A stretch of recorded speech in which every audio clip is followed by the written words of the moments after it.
The worst podcast in the country responded to my video about them, and honestly, it's not the worst response I've ever seen. That's a title that I don't think will ever be taken away from that Emotions in Life guy. You'll never be me, bro. You hit your wife. You'll never be me. Even if you look as good as me, you put your hands on your wife. However, they don't really respond to much. They mainly seem to focus on a throwaway comment I made for some reason. So to catch you up, there's a podcast plaguing this great country called The Reality Check. And a week ago, they had someone called Rebecca on and basically proceeded to mock her throughout the entire thing for seemingly no reason at all. Ho number one, what's your name? Yeah, wow. Bin men, doctors, nurses, Tesco workers are all contributing more than you are with your job. I'm going to get off now. You are the most disrespectful people I've ever met. Like, they were just in general really rude to her. The rest of the internet cottoned on to this episode and started giving him shit for it for being so rude. In their newest podcast episode, they did respond to a lot of the criticism put their way, but it was mostly just, yeah, we didn't do that, or yeah, we didn't mean it like that. But when you watch the original podcast episode, it's very clear what they were going for. They were clearly trying to make it a hostile environment for her, which is why it's such an uncomfortable watch. But anyway, let's have a look at what they had to say directly towards me. We had a big YouTuber, Memeulous, make a video about us. Why do so many people call me that? My username doesn't even look like that. Memeulous, what is on your screen? Saying that we're Britain's worst podcast. He goes and calls us like disgusting and vile because we're bullying her. Yeah, I never called you disgusting or vile. I spent most of the video calling you idiots, which I think is an accurate description. And I did say you were bullying her because I think that's accurate. The whole podcast you did with her was set up to mock her and make fun of her. His whole channel is him mocking people. Yeah.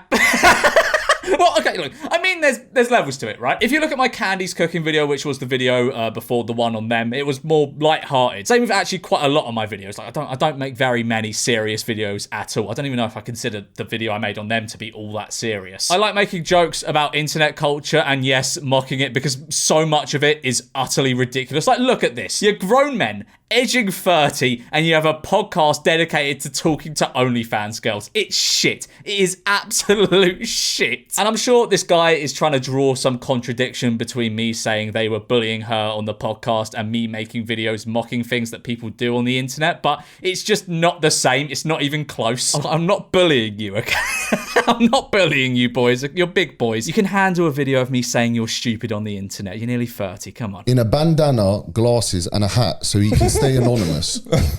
Oh, that guy. I saw that. The one that said about 5 foot, like wanting a 6 foot man guy. What did he say? He doesn't believe what he's saying. He's just jumping on the bandwagon. I mean, no, it's not exactly a leap to say your podcast is shit because it so obviously is. Your podcast is lowest common denominator trash. And that was my main problem with it. Your podcast is shit. And you guys sit there and act all high and mighty, judging the people you bring on, yet you're attempting to profit from the exact industry you're claiming contributes nothing. And in fact, you're contributing to the industry you're claiming to speak out against. Why do you think these girls are coming on your podcast? It's not to have a nice conversation with you fucking idiots. Like, the best bit in the last podcast was when this guy went, yeah, but like, other than your charity work and taxes, what do you actually contribute to society? Apart from the things you're doing with charity and that, which is really good, by the way, what are you actually contributing to society? Like, guys, stop and listen to yourselves for a second. You guys chat the most bone idle nonsense. I'm not jumping on a bandwagon here. Your podcast is just shit. I'm sorry to say. Like, has no one told you this before? And also, yeah, how you treated her in that podcast was bad. Like, anyone with eyes and ears could tell you that. It's not jumping on a bandwagon. I don't even think you're allowed to have opinion if you're anonymous. What happened to the other guy? Did he resign?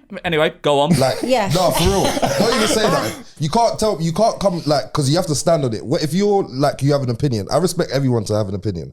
Like, some people might like me, some people might not like me, but I can respect your opinion even if I disagree with it. But if you're not showing your face and you're chatting shit, then like, I can't respect it. All right, that's your opinion, but I don't agree, and I'm not actually entirely sure what point you're trying to make. Like, if I was a totally anonymous burner account sending horrible messages or tweets or something, you'd be right. You can totally disregard that person because they're probably just trying to bait and get a reaction out of you. But that isn't the same with me. I stand on what I say. If I get something wrong, there are consequences to that. Also, I usually read this point whenever someone makes it as you're too scared to show your face because someone might come and hit you for what you say, which is total shit. Like, it would maybe be valid if I was making videos about gang members or something, but I'm not. I'm making a video about a couple of lads and their shit podcast. So I'll be real and unhumble for a second. I've set up a pretty good life for myself by doing this the way I have. I get all of the benefits of being a YouTuber with not many of the downsides. I'm not having people come up and film and grab me in the street and drag me around, which is something that happens a fucking lot. A lot of people just have absolutely no manners. People will just be filming you out in public, grabbing you to try and like get pictures with you and stuff. It's grim. It's like, I don't want that life. I don't want that fucking life. I don't want people to come up and assault me for a laugh like they do to poor old Bevo. He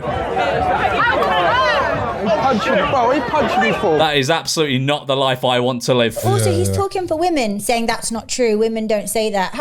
You're a guy for a start. He said in his 26 years of living, only a few girls might prefer men over 6 foot. It's like, yeah, this is the point they're focusing on for some reason. They were making a big point in the podcast about women only going for taller men, and I basically just said that I don't believe that to be exactly true based on my own experiences. And I didn't say it the way he's phrasing it here. I didn't go, oh, only a few women prefer men 6 foot. Like, I know a lot of women, that is like their personal preference. What I said was, I don't think it's as big of a deal as people let on, which is true. I think it's true. I think the 6 foot plus thing is massively drummed up mainly by people like this. And honestly, I think these guys and guys like them pushing that narrative actually does more harm than good, because it's embedding that idea into young men and harming their self-esteem. Like, I've known people that are like 5'9", so, you know, average height, and they believed they were too short to get any girl because of stupid narratives like this. And I sometimes just wanted to shake them and go, it's not because you're 5'9", it's because you have no fucking charisma. And that's it, I think. I think if you have a bit of charisma about you, you'll do fine in the dating scene as a man under 6 foot.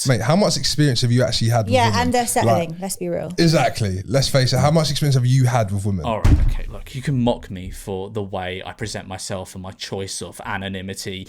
You can claim I'm being disingenuous by saying things I don't actually believe, but don't you fucking dare doubt my abilities with the ladies. That's not on. Absolutely not. I've had more shags than you've had hot dinners, man. He doesn't get any girls. Shut up. Also, the girl on this podcast and this fucking idiot are claiming that if a girl goes for someone shorter, they're settling, when in the last podcast, they claim they're trying to uplift men, like by making points about men under 6 foot or whatever. This is fucking ridiculous. They're not doing this podcast for any good reason like they claim. They're just trying to hook idiots who hate women into watch. They don't actually stand on what they believe, ironically. Honestly, just shut this show down. Like, it's... yeah, like, I'd hate to say this, but you ain't gonna succeed, boys. I call it a day. This is the best example of not everyone needs a podcast. Like, just cut your losses, boys. Come on. There was a study done by Bumble, yeah, and it was released in the EV magazine, yeah, and it went and showed that men over 6 foot plus get 40% more matches, and 70% of women set their preferences on that dating app to attract men that are 6 foot plus. Oh, well, you got me there. You took a study from a fucking dating app and passed it off as how people think in the real world. In case you haven't already realised, mate, dating apps by nature are superficial. When have you ever sat on Hinge or whatever and gone, oh yeah, she's not exactly my physical preference, but I bet she has a great personality? Never. The point I was and am making is that height isn't as big of a deal as people make it out to be. Yeah, a lot of women have a preference for taller men, but it's not the be-all and end in most scenarios like these guys make out. This is such a stupid point to focus on, but dating apps are not the same as real life, just as social media is not the same as real life. I'm just talking from my own experience personally, because that's, well, what I've experienced. Some people might say differently based off their own experiences, but honestly, right, if you have a bit of confidence and are an engaging person to be around, it makes a world of difference and is far more important than anything superficial. Bro, I'm not tall, bro, and the main problem I have is that I'm not tall. Yeah, mate, I'm gonna be honest with you. I don't think your main problem is the fact you're not tall. I think it's that you have a podcast. So especially online, like when you meet someone in person, they might be like, oh, okay, he's not tall, but then he's got this or that. But especially online or on Instagram. Yeah, exactly, 100%. But Instagram is not real life. Like, I thought we established this a decade ago. But anyway, that was their response to a throwaway comment I made. But going back in time a little bit by a couple of days, after clips from their podcast ended up going viral, they seemed to be a bit rattled by what the public had to say about it and started posting people who sent them meme messages on their story with pictures of them to try and make fun of their looks. And okay, maybe fair enough. Someone sends you a very meme message, you take a publicly accessible photo they posted themselves on their Instagram and put it on your story. Maybe maybe fair game, but honestly, that shit should be like water off a duck's back if you're trying to be controversial. Mean DMs should not rattle you. You should see it as part of like what you're trying to achieve with this, because like